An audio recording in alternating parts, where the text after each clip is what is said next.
Sebut saja bernama Bunga dan Bambang, mereka sudah merencanakan akan menikah dari jauh-jauh hari. Pada hari kedua mereka sudah mempersiapkan segala sesuatunya termasuk mahar pernikahan.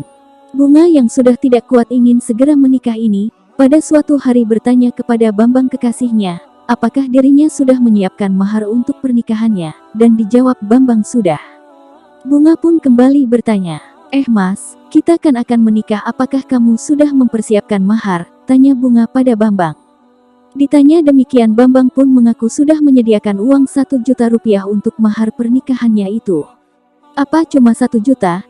Mas, temenku itu nikah ya maharnya mobil, rumah, tanah, emas, kamu kok cuma uang 1 juta rupiah, kata Bunga.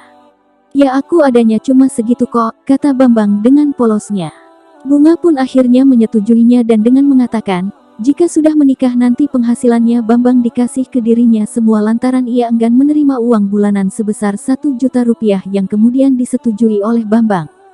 Akhirnya tibalah hari pernikahannya. Bambang pun tengah bersiap-siap menuju hari bahagianya namun mendadak ia berpikiran untuk mengurangi mahar pernikahannya itu.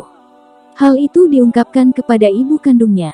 Menurut Bambang calon istrinya itu terus-terusan minta mobil, rumah hingga perhiasan sehingga ia pun akan mengetes calon istrinya itu. Akhirnya di akad pernikahannya itu Bambang pun resmi menikah dengan Bunga dan ia pun menyerahkan uang maharnya kepada istrinya. Saat uang itu diterima oleh ibu kandung Bunga jumlahnya kurang 100 rupiah ribu. Ibu kandungnya Bunga pun marah dan mengira Bambang mempermainkan mereka.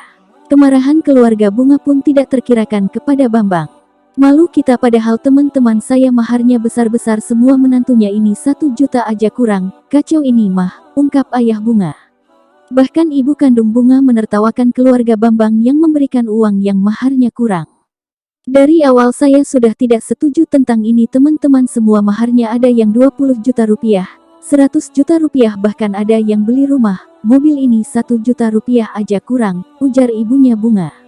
Tidak mau berpolemik ibu kandung Bambang pun menengahi dan berujar. Sudah-sudah kita genapi uangnya, kita ulangi saja, ucap ibunda Bambang. Bambang yang terdiam kemudian akhirnya berkata, sudah-sudah saya genapi jadi 1 juta rupiah tapi saya minta cerai, tukas Bambang singkat dan langsung meninggalkan Bunga.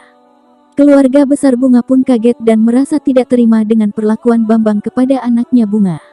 Apa segampang itu? Teriak ibu Bunga seraya menyalahkan Bunga. Bunga pun hanya terdiam dan menangis.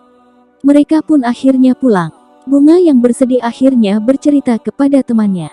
Temannya pun memberikan nasihat yang menohoknya bahwa cinta dan kasih sayang tidak bisa diukur dengan harta.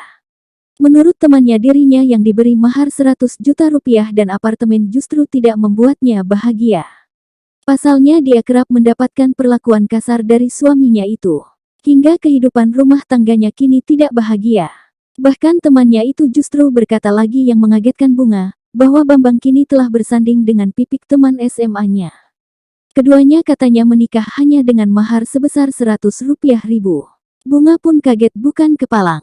Yang lebih mengagetkannya lagi, usai menikahi temannya, Bambang mantan suaminya yang menceraikannya belum 1 jam usai akad memberikan rumah, mobil, dan bahkan memiliki bisnis kafe hingga 8 lokasi kepada pipik, hingga kafe di mana dirinya bertemu dengan sahabatnya, di mana ia sekarang tengah minum dan bertemu sahabatnya itu.